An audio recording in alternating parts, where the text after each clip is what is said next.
Continuation lang ini sa aking mga past experience, mga work. Sa Richmond Marketing, hello po Sir Paul and Sir Richard. Marami. Sir, Madam Susan, hindi ko alam yung branch doon sa mga main branch sa sa ba to? Sa mga sa dito lang sa may Binondo yan, may mga branch doon. Hindi na ako nakarating doon. Sandali lang din ako din kasi nagkasakit na ako. Ako doon, malis na rin. Eh, sinumpong ako ng my own mga depression. Ano ba sasabihin ko? Kasi ang routine namin doon, kami doon telesales secretary kami. Doon nakastick din kami sa office.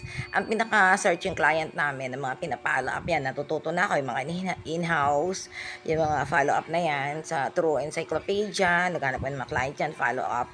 And then may bibigay ng mga in-house na yung mga client.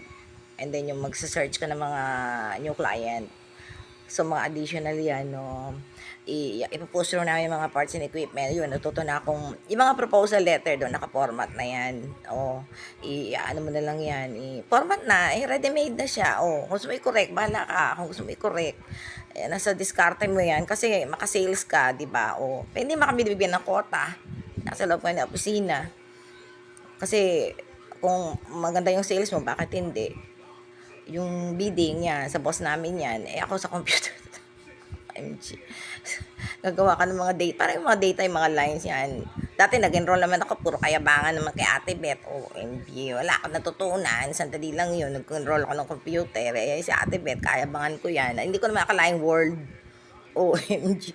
Tapos yun nga, yung mga proposal na naka-format na yan, tapos ipapalo mo yan, ipapax mo, ganun lang yung natutunan ko doon. So far, IQ, punta ka sa mga bidding, kaso yung boss ang may, dyan, i-refer mo sa kanya yung mga questions sa bidding o yung mga fixed price, kung magkano, sa parts and equipment, ganun. O kung gusto makipag-meet sa client, magpapaalam ka sa boss or whatever, kung kasama yan sa walkie-talkie, ayan, kung ano mga ka-walkie-talkie ng katangahan, sa kumpanya, may walkie-talkie, natural. Kahit dito sa bahay, kung gusto namin mag-walkie-talkie, mga anak ko, may mga walkie-talkie. Ganun lang. Yung mga trabaho doon, pag sa computer talaga. Napapaya na ako, Sir Paul. Kumusta na po kayo? Tagal-tagal nung ginagawa kong data. MG, si Sir Paul, tsaka si Sir Richard, si Madam Ibon. Patay na raw si Madam Ibon. Si Geraldine Wendy ang dyan. Nirefer niya lang ako doon. So, try and try. Grade 1 ng, baby gabay-gabay yung bunso ko noon. No, that's a fox. Eto nga. Abash. Patay gutom, separated mom, may PG. That's all, Fox.